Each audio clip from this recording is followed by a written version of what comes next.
Movement wins games, and Cult of Speed does it best. So today we're going to talk about how you can win with those red ones that go faster.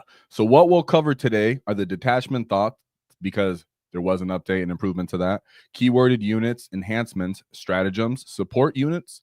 Let's talk buggies. We got Koptas, bikers, how to actually play and win with this detachment. We'll try to get that condensed and summarized for you. The pros and cons to try to push you and sway you into playing this detachment or the units that I have covered in this list. And then we'll end it off with the live comments. So, of course, be sure to get stuck in, lads, because it's time for Speed to make things right. As Orks have been struggling, I've been having a great time with my Cult of Speed, because when you can't kill the rest, you got to win points, and movement wins games. And now we're going to talk about how that is with the Cult of Speed. Let's start off with what I mean by movement wins games. Let's talk Speed Freaks. Speed Freak units from your army are eligible to shoot and declare a charge in a turn in which they advanced or fell back. Initial thoughts: that usually is a game-breaking ability, right? But because it's actually on these Speed Freak keyworded units, it's actually quite swingy for you to even still be there, are my initial thoughts when I was going into this. The more that I've actually played this detachment, the more that this is astronomically awesome and helpful for this style of gameplay this detachment has. How you actually keep the pressure on the opponents, tag targets, continue momentum, utilize multiple phases in the game, which is also very, very fun.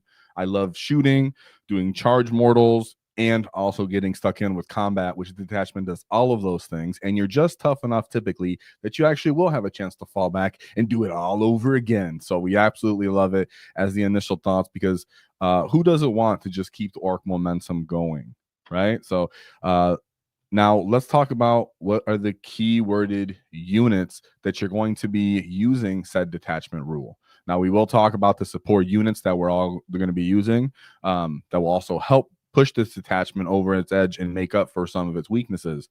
But as for its keyworded units, we have, of course, the Deffkoptas, which are actually one of the most vital and important units in this detachment. You can play it without them, not saying you can't, or even just with a little bit of them, but typically having a good amount, at least 12, seems to go a long way.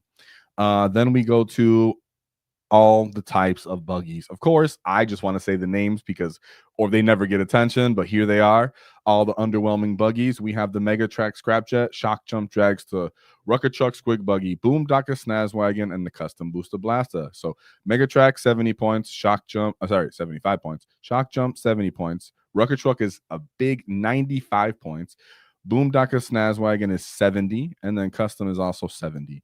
Now, we're going to talk about these individually on Let's Talk Buggies, but nonetheless, all of these are going to have access to the stratagem and said detachment rule. Now, why it's actually cool for the buggies is there's one of those units that if it falls back because it's not bracketed, it actually goes a long way, something a little further than like the biker units, for example, which typically aren't going to be as devastating. You can fall back and do things in the same way, right? But when we talk about bikers here, this allows them to use a somewhat different role in this detachment, where they can at least still do the scoring and getting in the way, but ultimately this pushes them over the edge to maybe even kind of skirmish units, right? So we'll talk about what that is.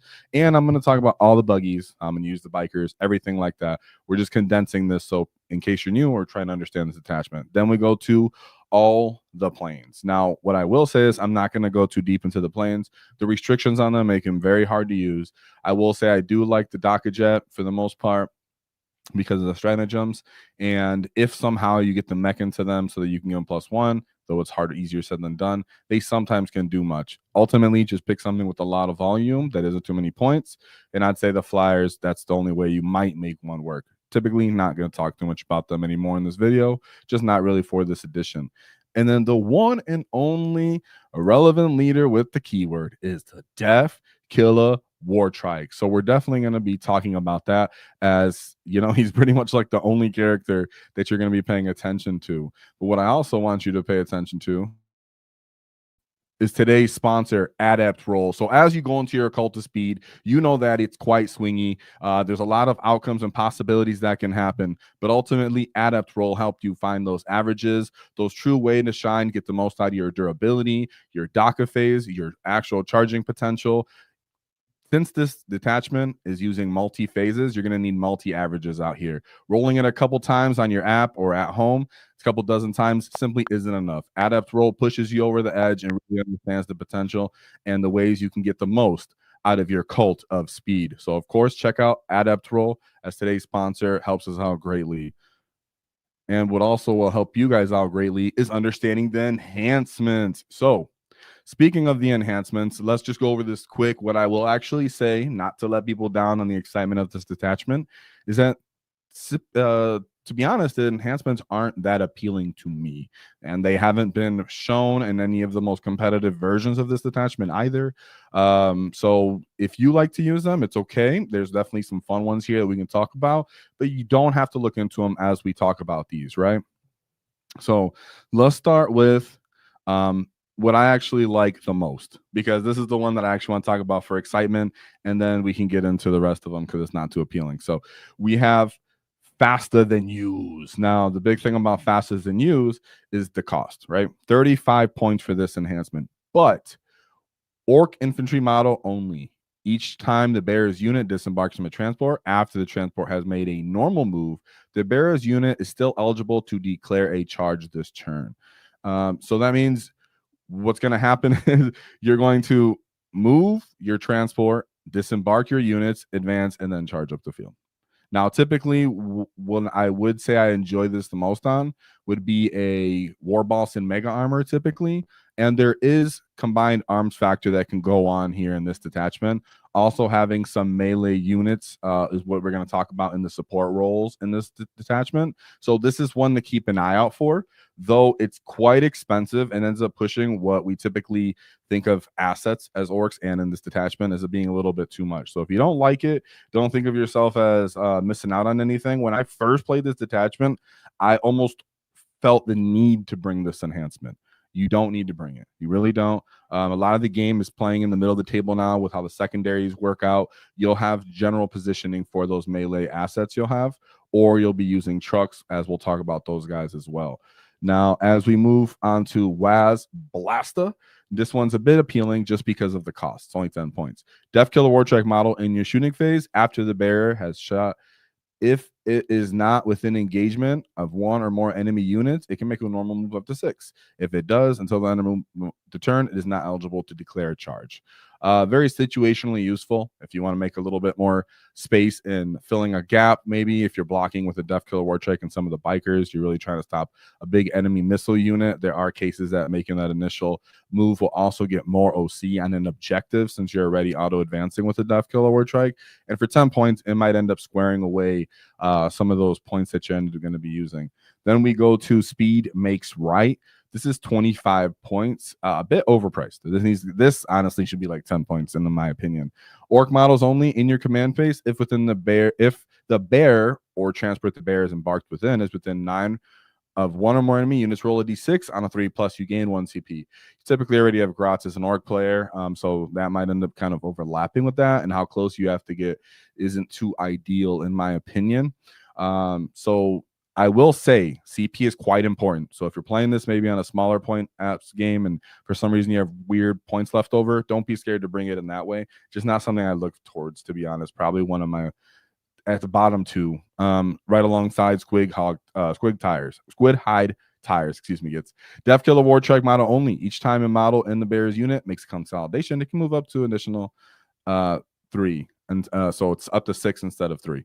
So if this was pile-ins, that would be awesome. It's 15 points. Like I said, just kind of finishing it off. Not really too appealing. I'm not going to try to stress it to you and try to sell it to you. Situational addition to your list. But what's also situational, excuse me, are the stratagems. So let's go through these because I actually find the stratagems to be quite appealing in this detachment. That's also why I'm someone who's pretty familiar and engaged with Dread Mob, for example, because I like the stratagems in that detachment as well. A lot of the time, that's where you're getting some more fun out of your army, because our data sheet rules seem to too heavily coincide with the WoW sometimes to get a little bit of the flavor and, you know, cool abilities from them. So in this detachment, you do get some niche ones that I like. So the first one to start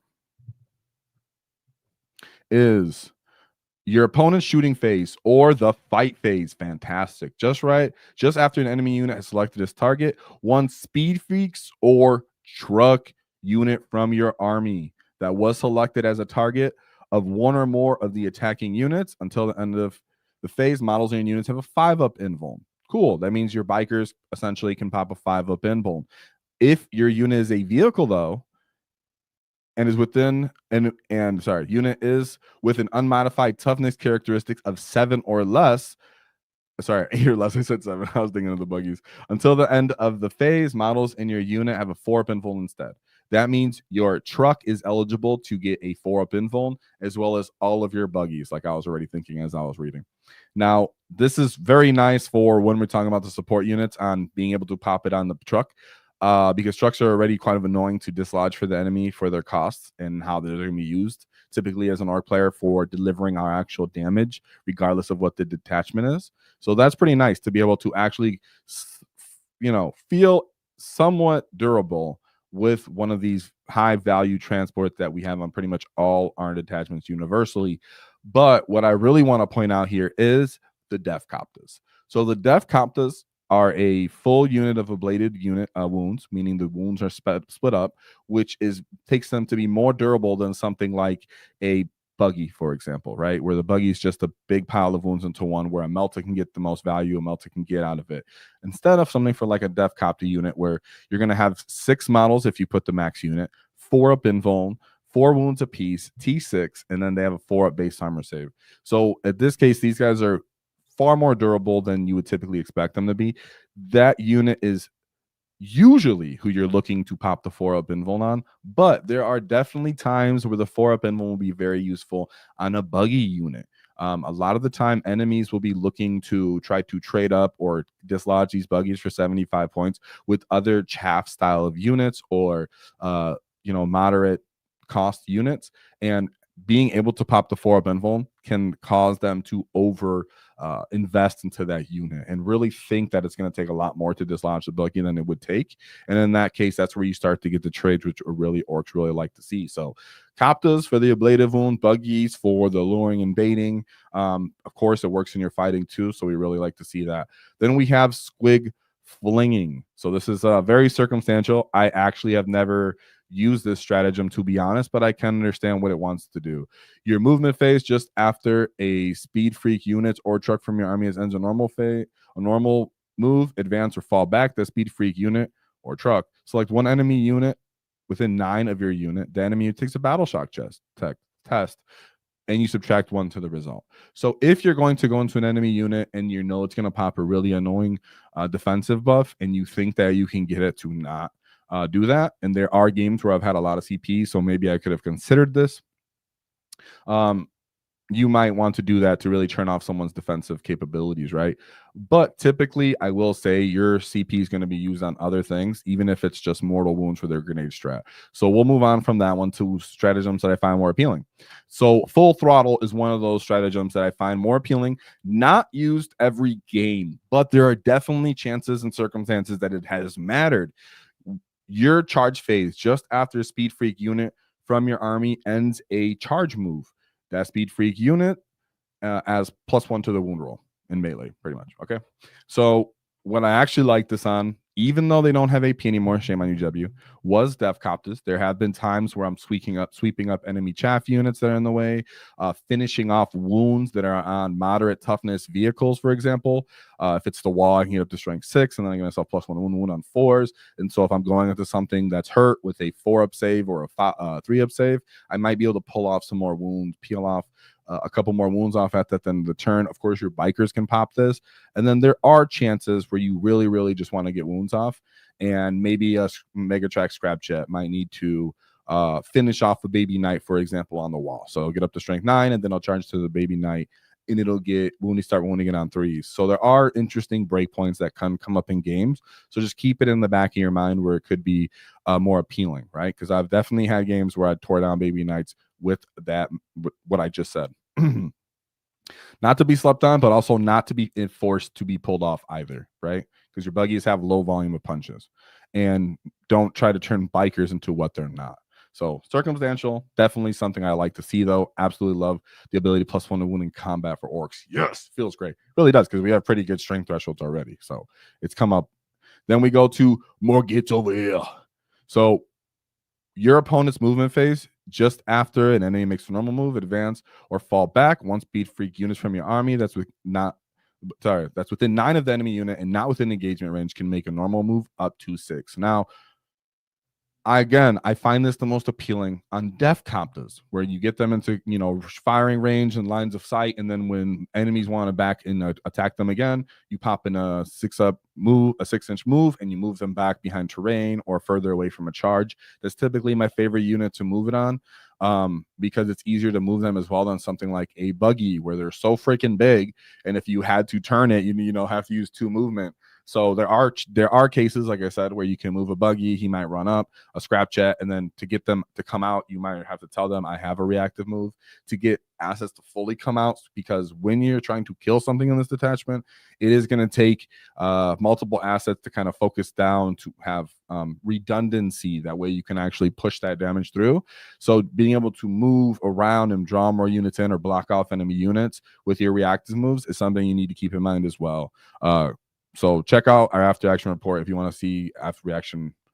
Sorry, something was in my face. Reactionary moves come into play, but I definitely like it. Usually more beneficial for melee matchups, in my opinion, for obvious reasons. Then we go to the last 2, but absolutely best in some ways. Overpowered. Just kidding. No, James, relax. James Workshop, that wasn't overpowered. Stratagems. So we start off with Daka Storm. This one is the one I do use every game. This is the stratagem I use every game. Your shooting phase, 1 speed freak units from your army that has not been selected to shoot.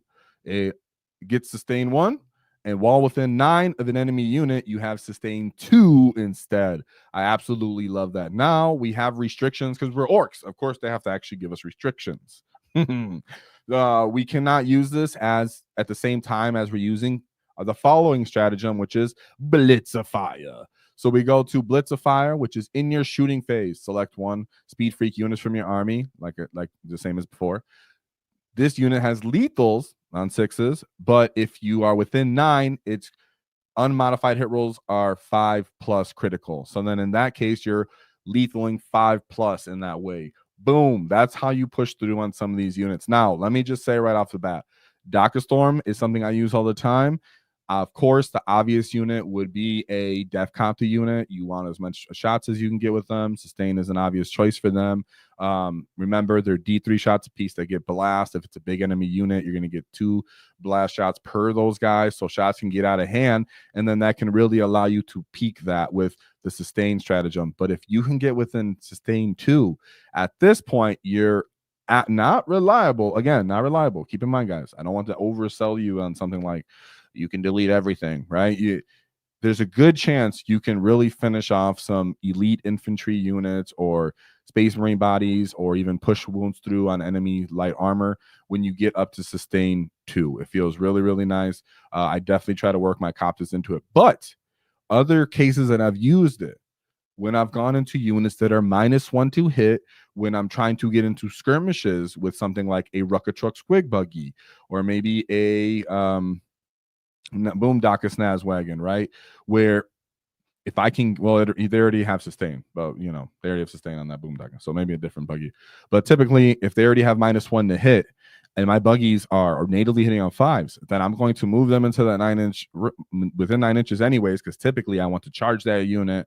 So I'm going to try to do combined assets here. And in that case, my Mega Track Scrapjet might end up just doing sustain 2. That way, every hit that goes through is just proccing more hits, and that might catch the enemy off guard. Of course, you'll tell them, but just the amount of damage you'll be able to get through coincidentally from just a 75-point unit even sometimes can really swing the game. It's happened time and time again when I play this. Not necessarily liable, but these are the cases where you would want to consider that, right? Instead of making your scrapjet completely insufficient in shooting because it's only hitting on 6s, well, then you're like, all right, I'm going to do sustain 2 now.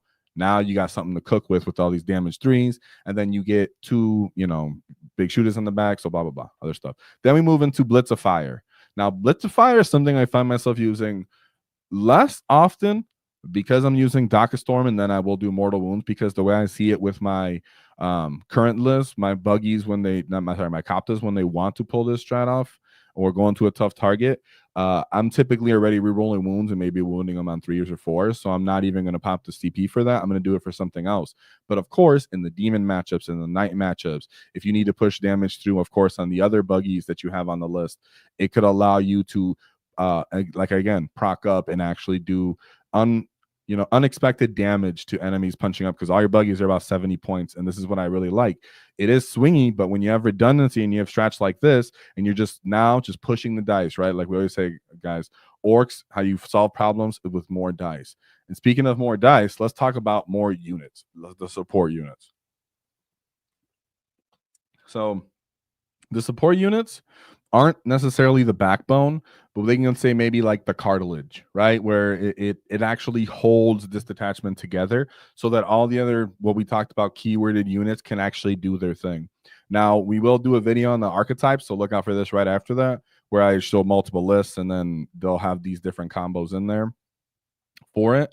But the support units, typically, that you're going to see in different archetypes, they'll be kind of, to simplify, will be under melee counterpunch units, maybe damage / DACA support units, and then board control units, right? So these are kind of like the cartilage that holds those buggies and Koptas and everything, the bikers, all together on your list. So let's start with the melee counterpunch units. A lot of the time, to get some sort of value on the wall and to control that mid-table, there will be people that will be playing on melee counterpunch units. Now, that could be on WTC terrain often, or maybe UKTC terrain, where you'll see more of these counterpunch units, but there are GW layouts, if you know what you're going into, that melee counterpunch units can stage very well. So we have, of course, knobs and mega knobs. Now, typically a big 10-man unit of knobs might just hunker down in the middle terrain piece, and the mega knobs are the ones that maybe might adapt. Here we go, throw them up the field on the wall, have a 5-up feel no pain, and the 5-up invuln, and all the other kind of tar pity / weird toughness assets, throwing that toughness 6 body and a 2-up armor save on the field with everything else that also has decent toughness and can pop 4-up invulns, right? So that is another style we've seen. Then we have Breaker Boys. Now, whether they're War Boss led or not, we've seen both of those. And of course, I'm talking about War Boss and Breaker Boys on their own, but this kind of damage does, again, help for that fact that this is a multi-phase army, and for a more dense table, you're going to need breakers to punch through some of those tough units to get respect out of your actual wall, control the mid-table in that case, and then you also have snaggas, beast snagga boys, or beast bosses, right, where the dev wounds will come in to help deal with high toughness units again. In that way, and then bring some OC, have the ability to move through terrain, which is the other value of all these melee counterpunch units.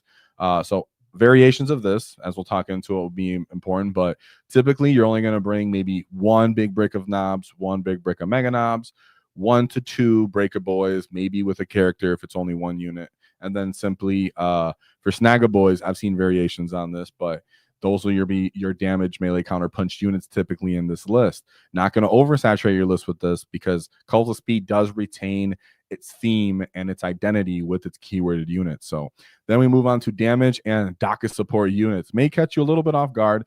Some are obviously a bit common. So tank busters, common. Of course, you guys can see why. Meta's pretty tough. A lot of 3 wound infantry working everywhere, but the solo mech and the tank buster combos are really where I'm finding a lot of value in this detachment, right? Having these trucks that can move around the field and act as mobile bunkers, and having layers of other units and other docket support for that redundancy of just more rockets, strength 9, -2, damage 3, all over the field between the buggies. And then now you saturate in the Koptas, and then you add more of them with the tank busters. So the tank busters offensive profile fits with it, and then the truck makes the kind of speed still fit into play. And then you have the tank busters and the solo mech. Solo mech will be either giving some of your buggies +1 to hit or your trucks to hit. So solo mechs help in both of those ways. My current list does have 2, but even having 1 can go a good long way. And then just other SWAT team call variations. So flash skits, burner boys, maybe even a 5-man unit of looters to kind of fill up those trucks, for example.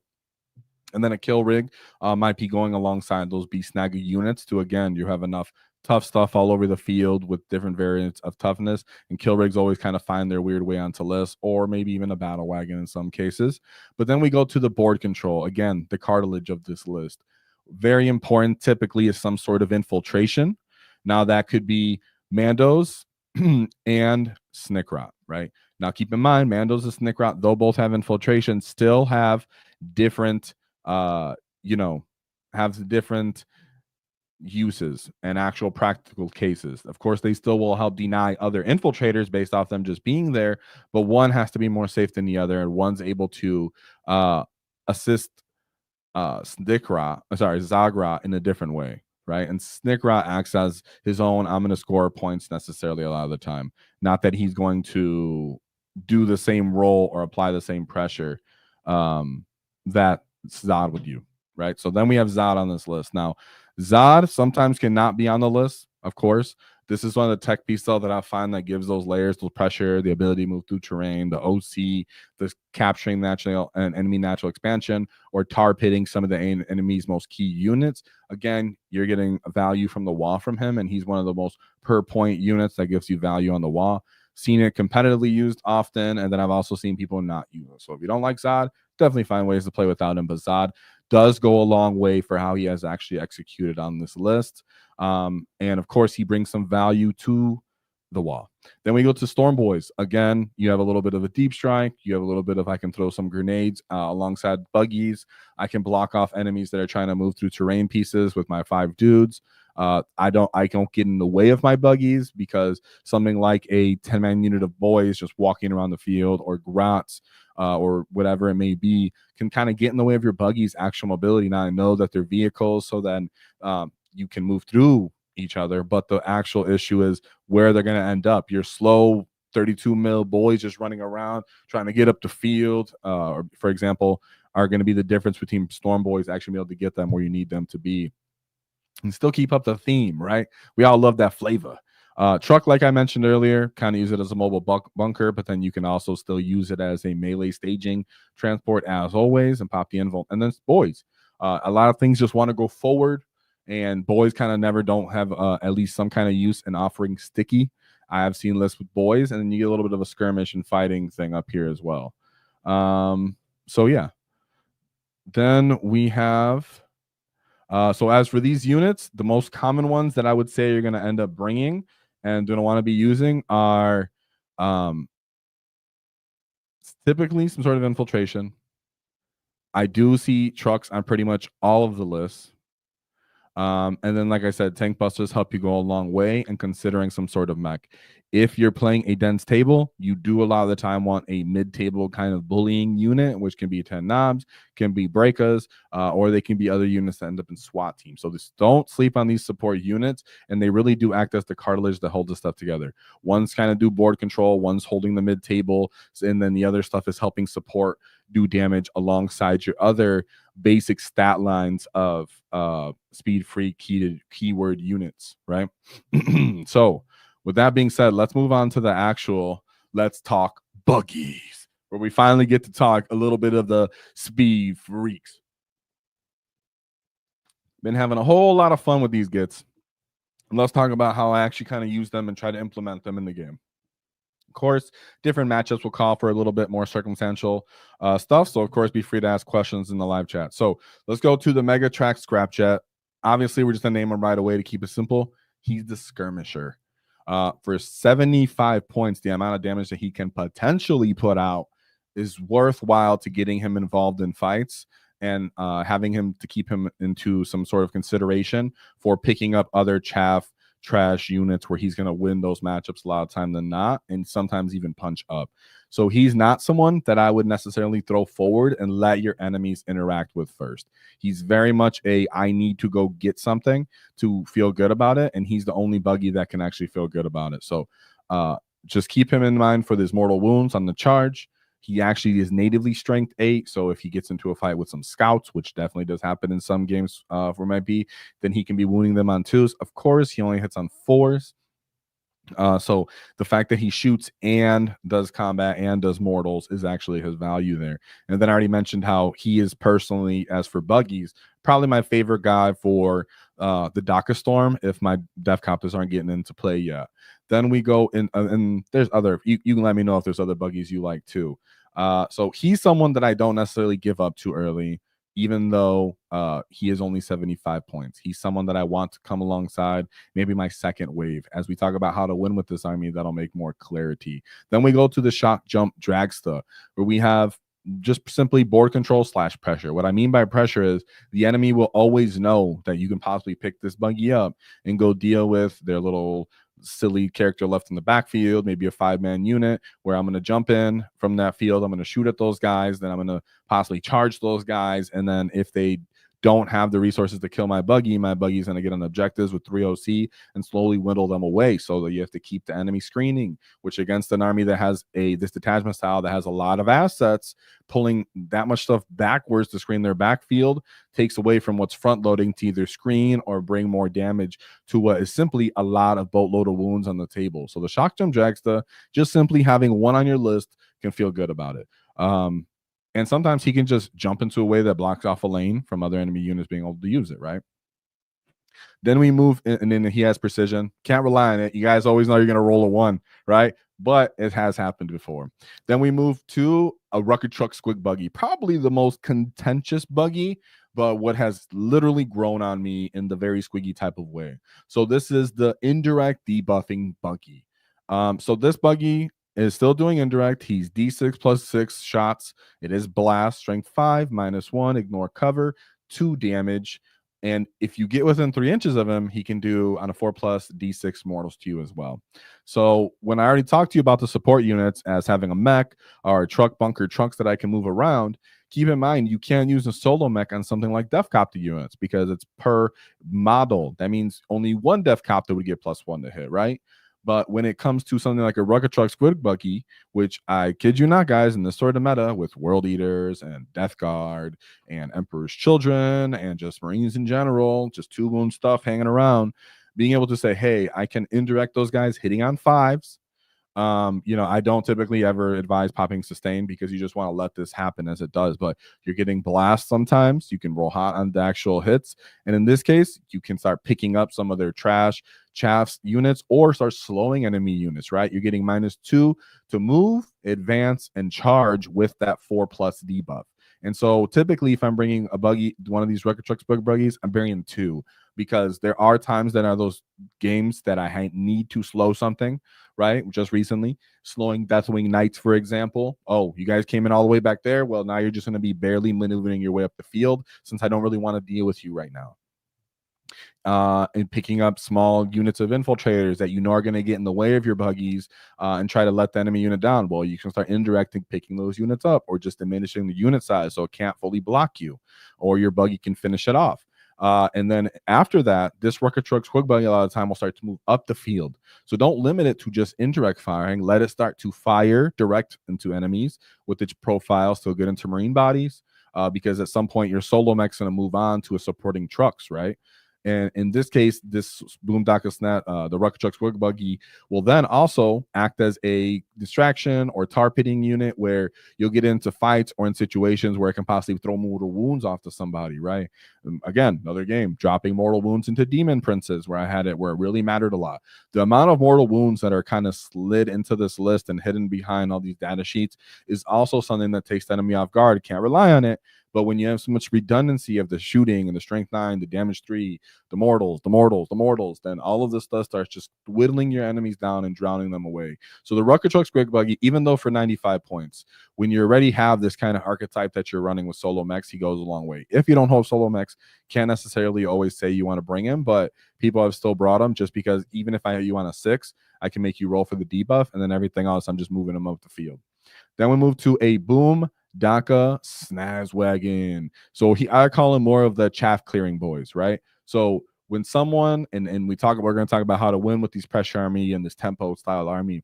But when someone gives you something to clear of a chaff unit, whether it's 1 wound, maybe 2 wound units, but you know you're going to get that clap back sometimes, and you're going to still go for it. Well, the Boom Daka Snazwagon, at least in certain matchups, will be quite vital as it has an aura of -1 to hit if an enemy is within range of it, right? So in this case, he can go clear some chaff and then get in the way of enemy units and make them have to commit even more than they want to into whatever came in front, picked up their front loading skirmishing assets. He also has some built-in volume of fire that I find quite respectable as well. He has a built-in sustain, and it is only strength 5, but like I said, he's more of like a chaff clear, right? Like a T3 1 wound models. Where the boom, like we talked about the Mega Track Scrapjet. I'm gonna start getting tongue tied here, right, boys? The Mega Track Scrapjet, he can clear up like a full unit of Cadians, for example, right? Or Catachan that are gonna be coming in early. But a Boom Daka Snazwagon, he has 12 shots at 24, rapid fire 4. It's just built-in sustain 1, strength 5, -1, 1 damage. And then his aura is a 6-inch aura, but it excludes vehicles and monsters. So again, this guy is just, if your meta has maybe Sisters or, like I said, Astro Militarum, little stuff like that, the Boom Daka Snazwagon feels really good for chaff clearing in a way that the Mega Scrapjet doesn't really do. If the Scrapjet punches up, the Boom Daka Snazwagon punches down, right? He's a little bit of a bully. And then we move on to last, but possibly least, we have the Custom Boosted Blaster. So the Custom Boosted Blaster for 70 points. He is a debuffing tool / distraction. So he's along the very cheap side for 70 points. His data sheet ability is when he shoots you and he actually hits you, that unit is now -1 new hit for multiple phases. So he's -1 hit for shooting, -1 hit for melee. So again, if there is that style of enemy unit where you don't want to have to necessarily kill them, but you want to start diminishing them, then in this way, he can act as that kind of unit. He has little flamers on it, so sometimes he can get to chaff clearing. More or less, he acts like a distraction where he throws himself out there sometimes to just debuff the enemy unit that's key or going to counter into killing him after he's already cleared or damaged some little chaff or positioned to score a secondary. And then in that case, he'll do his job and still try to debuff the enemy that's going to come after him. So in that case, typically, right, why would I want to debuff you if I could just kill you? And which is where you have more chaff clearing, more skirmish. And then if you want more mobility and secondary scoring, you already have the shock jump dragster. So Custom Booster Blaster, really not seeing any play. Even though I like him and I like mine that I have painted up, he's the one that I'm using the least. In order on how many of these would I typically advise to list, the more Mega Track Scrapjets, typically the better. I like 2, 3, feels really good. 1 shock jump dragster. If you're going to bring Rucker Trucks, typically bring multiple, so 2 in that case. Never really see 1 taking its value. Boom Daka Snazwagon, again, they act more as like a 1 piece unless you're really, really into a meta with a lot of like 1 wound infantry or mobsy units where you want to just get more volume out of this. And then we have our melee matchups where you want to just debuff them as they come into you. And then and then Custom Booster Blast, again, probably just 1 of these. Nonetheless, buggies for their point cost do have such play in this detachment. You do have to get used to the actual base size and have these units sometimes in duplicates to get their full value, but they very much actually do have value in the detachment that they're designed for, which is more than some armies and factions can even say. And I've been having a lot of fun with all of these buggies that I've been using. Their data sheets coming into play, their key roles coming into play. The more you play and know how to implement it, it feels like you have some tools along the stratagems that we spoke about that apply to all of these guys. Gives you more tools and more variety. So shout out to the Scrapjet, the Buggies for 75 points. They're really good at drawing stuff out, start getting that trade game going, but they can also punch down or even up sometimes. Keep that in mind because we talked Buggies. Now let's get into the bikers. So we're going to talk the bikers and the Deffkoptas here. Big fan of the fact that the Deffkoptas currently right now, I know that they're not everyone's cup of tea, but they can actually go quite a long way if you're building the redundancy of rocket play in this list. So all in all, they soak up a lot of the CP. I'm not going to say every single turn was I always just throwing CP on them like turn 1 and 2. No, but there were a lot of time when they do come out to play, I'm looking to throw CP to throw CP on them. Right, I'm looking to start reactive moving, 4-up invulning, sustain 2 possibly, and then I'm also possibly even trying to throw grenades because they actually have a grenade keyword. So they soak up a lot of CP. They're quite unreliable, but crazy potential. So that's why redundancy is key. If it's a 1-6 and multiple 3s, or if it's 2 6s, or even people just bring 3x3s, right? It definitely is real bringing 18. We're seeing at GT events, it's legit, and it's not over the top. There's definitely legit play in it, but I would say that seems to be more of a GW terrain thing. Other terrain layouts might still be a bit too dense. So nonetheless, and the ability to fly and deep strike are also very nice. They are the most valued asset typically on your list because, like I said, a lot of your assets are already cheap. Bikers are kind of cheap. Buggies are pretty cheap. You're already playing with a lot of stuff, and maybe you're bringing the melee units that I comboed to you, but once they go off, they're done on their wall turn. So you already know what they're doing. They're a one trick pony. But when it comes to I can actually pop CP and push damage through on these units and get mortals off, Deffkoptas really find their home here. So a lot of the time, I put at least one of them into deep strike, depending on how many I have. I run 2 6s. So deep strike is very helpful in this case to get them in position, not get in the way of your other buggies, not get them killed by pressure armies too early. But sorry, with fast armies that can kind of get line of sight and pressure your deployment. But if it's a pressure army that actually wants to run into you and kind of like get into combat early, I do like to keep one, maybe even both Deffkopta units on the field to deal with that pressure units that are coming up. Let them come with the 9 of them and then get those sustained 2s off. So keep in mind the mortal wound potential when they fly over you is only on a normal move. But it does say just your unit needs to move over him. That means one model in your unit can barely clip over him, and he still has to roll the dice for all the models in your unit, right? So because you're doing a normal move anyways to fly over somebody, a lot of the time in the back of my mind, I'm already considering throwing a grenade, right? So there's a grenade and the mortal wounds off on this unit, and then I'll let something else like a buggy, biker, other type of unit finish off that unit just because I already dropped, anywhere from 4 to 7 mortal wounds into them, whatever it may be. And that usually is enough to diminish a unit, and then I shoot something else with them. So that's why I said they're a mortal wound asset soaker. Typically, I'm bringing them out to start getting stuff done, depending on the matchup. But usually it's been about turn 3, if not turn 2, because there's something to rely. If they've given you something really nice for them to kill, turn 2, just take it, but be prepared for the repercussions. And that's why you have the strats defensively. So don't be too scary with them, like scared of them dying, because they take a lot of the enemy to kill, and ultimately it's just 160 points. So if they do kill them, you have other stuff on your list, and they usually have to overcommit on them based off their reactive move and their invuln. So you should be able to just lay counter punching kind of traps after it. So nonetheless, bikers might be one of the most important units in this detachment that I find to push me a long way, but they're not necessarily like so valued that you can never let them die and that you have to protect them and coddle them. Let them go out there and do their thing and let everybody else do damage by association, right? This whole detachment is a lot of damage by association. And speaking of someone who's associated is the Def Killer Wartrike. So a lot of the time, he's really just an enhancement holder.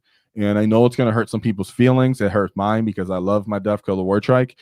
He's freaking huge. He's freaking huge. And in the current meta, how much he exposes the bikers doesn't typically play out. Now, there may be a time when 3 damage isn't all over the field and people aren't like so quick to pick up bikers, and you can bring him so that he can pressure the enemy with his auto advance 6 and maybe some of those enhancements. But typically his very large base is quite a detriment to him. And you don't really want the bikers to be too much of a melee missile. Nonetheless, can you bring one? Sure, I think you can deploy one somewhat effectively on the field, but when you start to bring more than that, it's you should be hoping that everything on your list is just saturation. So then if you're bringing a bunch of trikes in them, then it should just be 3 big bricks or 2 big bricks of bikes and then a small man and then a bunch of buggies and some kind of other tar pity units like Zod or Mobs of Boys, for example. So if you're going to go for bikers, it's more like, and trikes, you're going for more like a skew where I'm just throwing all these wounds at you and you can't focus these down. But if you don't have that, then enemies will just be like, oh, I can see that big unit. I'm going to kill 4 of those bikers. And then now that unit doesn't matter to me anymore. That's not what you want to see. Plus, his striker gets in the way of all the other buggies a lot of the time. So, and your Koptas. So I've removed them from on my list. I have no Deffkopta War Trike currently on my list. If you fill one, that's okay. Then we move to the bikers. Now I have in quotation skirmish because there are matchups like versus maybe Marine scouts that I'll get them into a fight early and try to pick something up, right? Cleaning up some Catachans, I'll probably pick them up. But a lot of the time, I'm using them for the mobility, their scoring, their OC, and their move blocking potential. So if there are these really powerful kind of I'm going to charge through this terrain, stage up, and kill you units, I might just simply move my bikers right in the way and just block that enemy and let everything else stage up in position to shoot and go, hey, you're going to have to move around me. And even then, I might just react and move and get in your way again. Okay. Again, access to a grenade keyword. So if you do decide to skirmish someone, you can pull them down between that and their charging strat.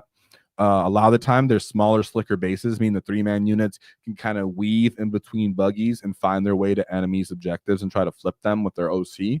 As the enemies are looking to kind of kill other stuff over them because everything else can do damage. So then the bikers a lot of times slip through. And if they kill and focus the bikers, it's typically because you just put them forward too easily to be traded with. And if that's the case, then you should want to kill whatever, reliably have backup stuff to pick up that. So bikers at T6 with 3/3 and then 4 wounds do also have decent durability in that case, but don't overlook it. Don't over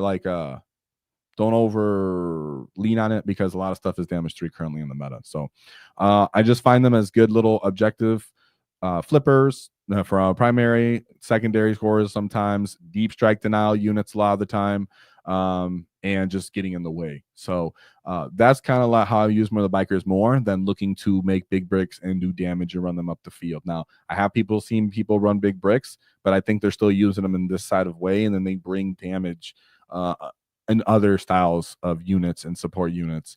So big bricks of bikers, don't try to make them big missile killer units. Think of it as more in this way of mobility, OC, scoring, and move blocking units and assets.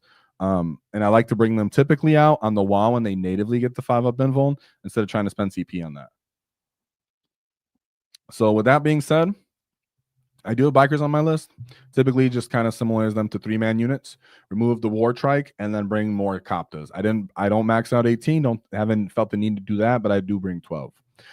So that's what I gotta say for the bikers, as I do like them in my Cult of Speed, and it's nice that you can bring all these units and feel pretty awesome about it. Kind of a shame they're not battle line though, right? We don't like to see that. We don't like to see battle line bikers, right? And then let's talk about how do we actually win? How do we actually do some of these things that we're going to talk about? Kind of summarize it, conclude it, as I've already alluded to it a lot throughout this video, but to kind of bring it all to your attention again. How does it do damage?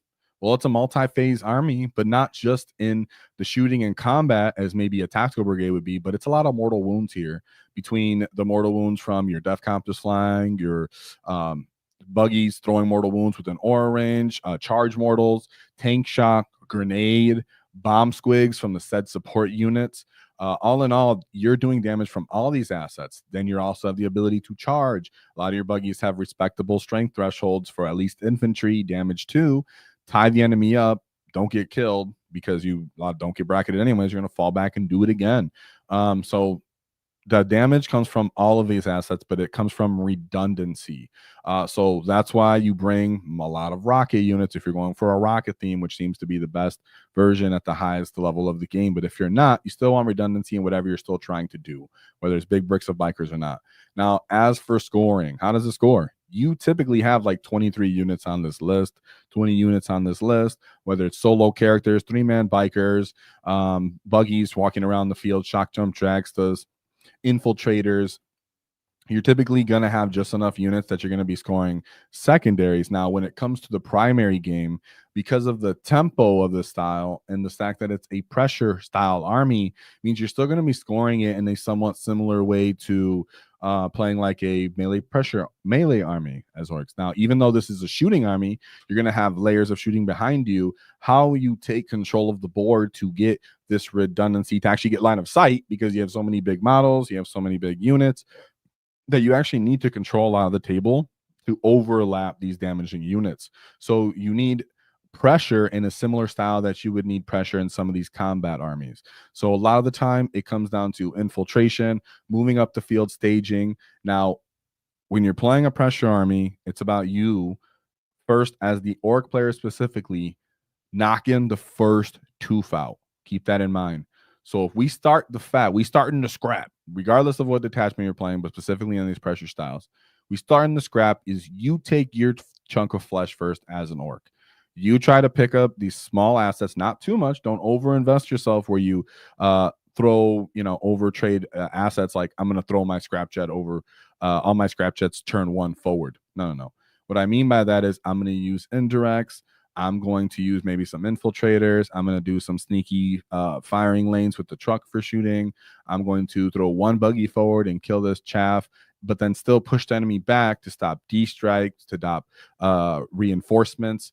This army needs you to push the enemy back. Take your chunk of flesh, because you have so many pieces to give that when the enemy comes forward to start picking up these buggies, these bikers, these units that are even the Deffkopta bricks sometimes, that are going to be scored but yet somewhat tough in this redundancy of your list, that they're going to start getting in a position that you can actually make trades. As long as you don't line up 3 buggies in a row and let a 5-10 man unit of Terminators hit all 3 of them at once, right? So it's about your spatial awareness and the board control that you need. But that's why board control is important, because if you don't control the table and the enemy is able to stage up in the mid table on you and act as a pressure army on you, well, then now you're on the back foot, possibly getting too much taken out.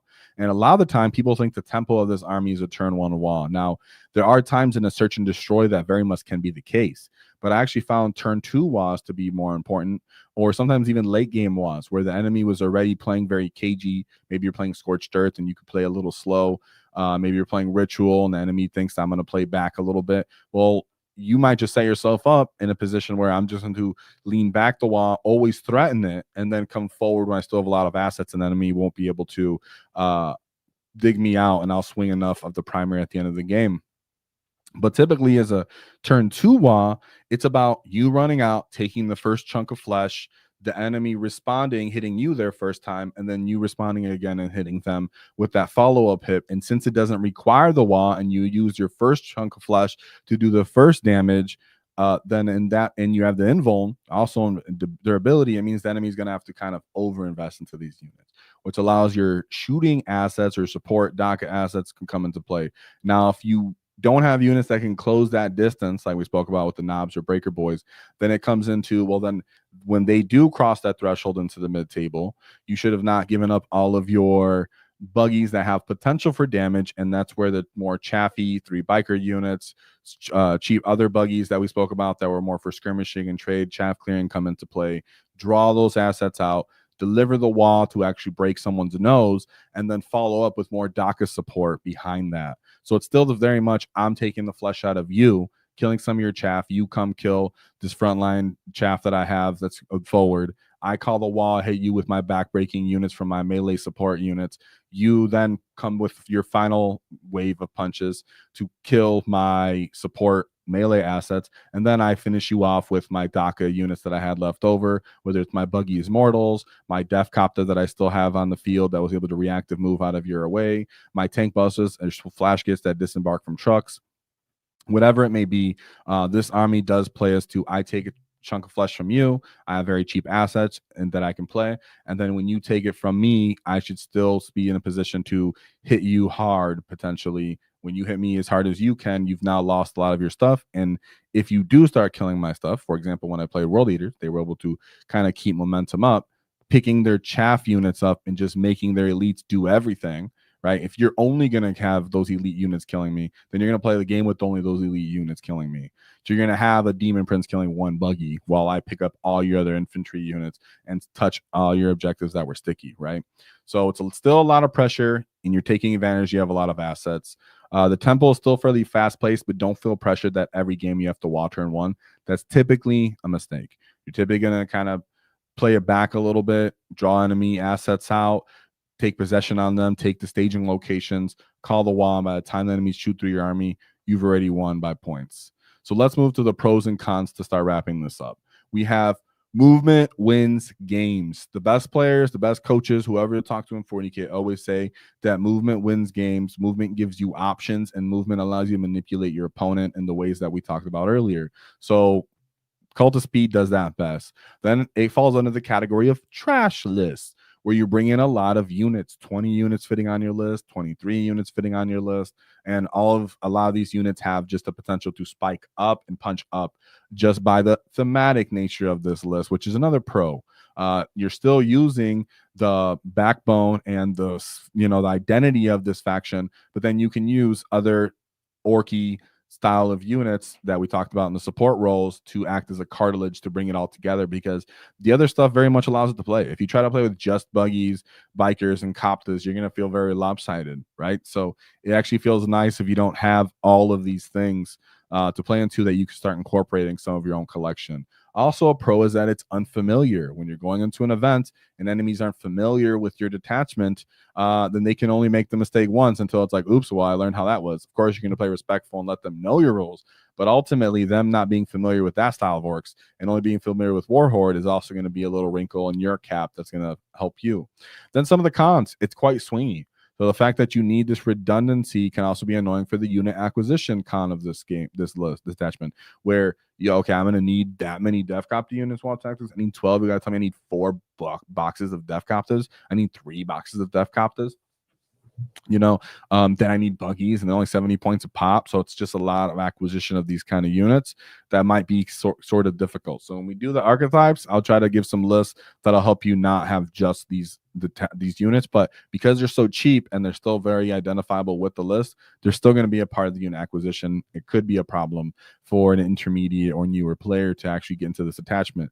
And then it's also time sensitive, because you have so many units and they have a variable amount of dice and they're kind of missing, and you kind of want to take advantage of all their stuff and use all the phases of the game. It will be a lot on the clock. So as an orc, of course, you can get used to it and adjust to it. But even me myself, as I'm practicing more and more, because I'm going to keep playing this detachment for a while, I'm having a lot of fun with it, that it's something that I have to consider and take in mind when I play and when I take my list design sometimes and play. But of course, as every orc player knows, the more you play the list, the more you get familiar with it, you get used to it, and it doesn't become a big problem. But it is a con to be taken into consideration when you're thinking about playing this list, because if you're like, I just picked it up and I can't win games, well, it's not to be played like that. So with that being said, hopefully I told you guys the pros, the cons, and had a breakdown of the Cult of Speed. Now, of course, we're going to go into the live comments. Time to start getting stuck in with the lads, because I see a lot of you guys are here and you're saying good things.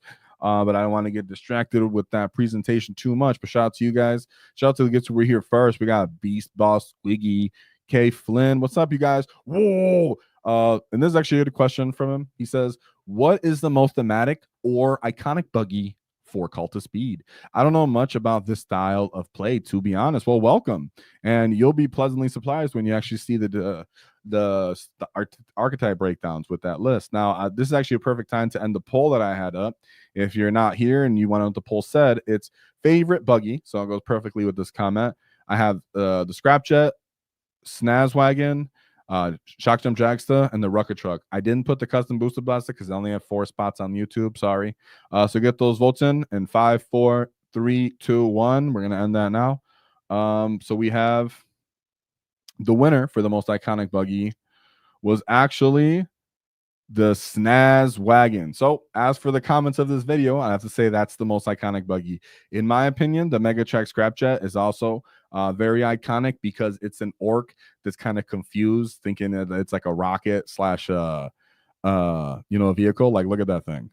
He's like he's just a land focused, just stuck dude on the ground, but he doesn't really know what he is or where he's at. So he's my most iconic version, just because he's very much confused, but he's trying his best.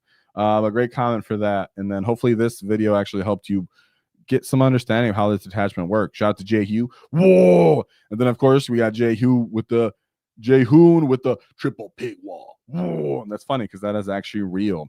Yeah, you've been playing Cult of Speed a lot. And yeah, hopefully this helps you get and what you're trying to do, because I've been having a lot of fun in winning some of this stuff too. So what's up with more of these guys? Are some guys talking about the rocket truck being expensive? It isn't truck expensive, but it works. Oh, what's up, Flynn? Well, Flynn, let me know if you're in the area. You should message me. I'm in the area too, in the Midwest. We can get some games in. And oh, then we have a $5 super chat. Oh, I did not see this earlier. Sorry, guys. We have Flynn. How often are you dropping copter bombs? It's only after a move is being brutal. Whoa, for the $5 super chat. Thank you very much for always being around and the support. It means a lot. It's very humbling always whenever we get support. And I know you could have asked that on your own because we always chat, but thank you for that. And now, how often are you doing it? Honestly, it's been going on maybe once, twice a game where I'll actually be able to do it. But it has come into play, like I mentioned throughout this video, where there was times where I was finishing off enemy units, or I wanted to fly over them and deal with a more extreme enemy, and I would kind of cripple that unit as I flew over it, look back, maybe throw a grenade at it, whatever it is. So it is nice to take it into account, and it does somewhat come into play, considering like on my deep strike unit, for example. Not always, but the deep strike unit sometimes gets it off. So thank you for that. But just the fact that it's there. And like I said, it's a little easier to get off because you just got to get that one model over it, not every single model over it. Let's see. And as for the data slate for you guys, yeah, I think the data slate's going to help Tactical Brigade and Bully Boys. But if you come back to this video and it helped Breakers, Tank Busters, Boys, and bring any of those stuff down, a tar pit of Boys coming down back to 160 points, that could be taken into account too. So shout out to that. Then we got Fighting Fedora. I think we actually got another Arcane with 10 wall tactic memberships. Whoa! So thank you to Arcane for the super support, man. That's a big, huge deal. Thank you to that. And of course, Wall for him, and Gaz is in the chat for him, for all those who are still here getting that those memberships. And we're actually doing more after action reports and Cult of Speed, or what's going to be coming next. So if you're looking to actually see how I would play Cult of Speed, we'll do the after action reports, and we actually have one out right now. Check it out. Let us know what you think, how it could be better, how it sucked, because I'm always going to be improving those, and Arcane allows us to do that. So thank you very much, Arcane, as you allow the Great Wall to keep going. And we got Fighting Fedora. Speed Freak can't run from the revolution. Yeah, you Grot lover. You stinking Grot lover. Yeah, I did. I feel you on that, though. I do really like Zod on my list. He's been very important. But I've seen very successful players just not using that anyways, right? And he's pretty heavy on the clock, so it's totally fine if you don't use them. But I'm a big Zod fan. Thank you for that as well, for that membership chat. Remember, guys, if you have a gifted membership, you might have a membership chat, so you should just let it ride on one of the live streams, right? Just you would go to the, like, if you were going to pay for a super chat, but instead it'll give you the option for the free one that you got for free for being a member for so long. Well, thanks for reminding us about that. And then put up Jank. Whoa. Yeah, you always roll ones, Flynn, right? For the dragster, guys.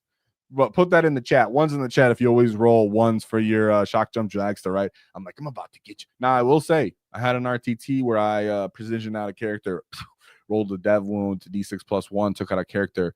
Absolutely awesome. But yeah, once. So it happened at least once. Then we got Arcane. The Rocket Truck, in my opinion, is the best with the movement debuff, is the best for slowing down some of our worst matchups who are already slow. Yeah, dude, like we were talking about with Death Guard. Thanks, Arcane, for supporting that. And I've been playing with the Rocket Trucks a bunch to really get this going. And actually, Mark Perry, shout out to Mark Perry, was the first person who was talking to me behind the scenes about just this utility itself into the problematic matchups.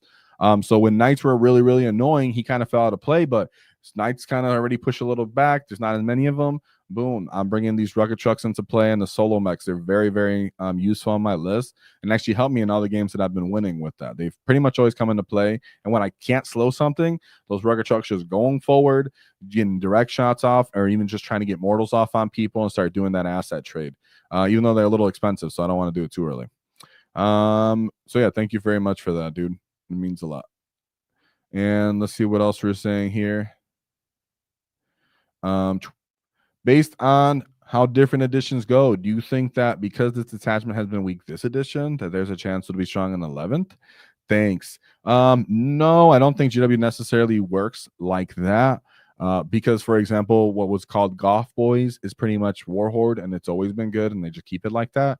Like I said, the whole way that Ork GW seems to use and write Ork rules is more related to the other video I did that says, does GW understand Orks? And that's where I give more thoughts on, like, I don't think it's necessarily they do it intentionally. I think they just don't understand what they're doing sometimes, and it messes up with our identity, which is directly reflecting on our detachments, right? That's the point of what detachments are for every faction in 40K. As for just how we'll be in the edition, well, we're going to be the big bad next edition. So that's going to be a whole conversation itself. But thank you very much, Vento. I'm sorry, Vinto. I'm going to mess you up.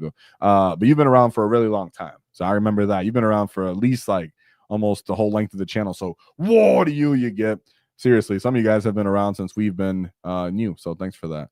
And thanks for everybody that's interacting with the emotes, and thank you for saying the ones for right when you roll your shock jump dragster. And of course, comment after this if you roll shock ones for shock jump dragster. So with that being said, I absolutely loved my Cult of Speed and having a great time with it. And it really reminded me on how to have fun with orcs, because even when orcs are down, we're never beaten. So if always one thing to keep in mind is don't cross our wall, because we'll knock your teeth out. Whoa.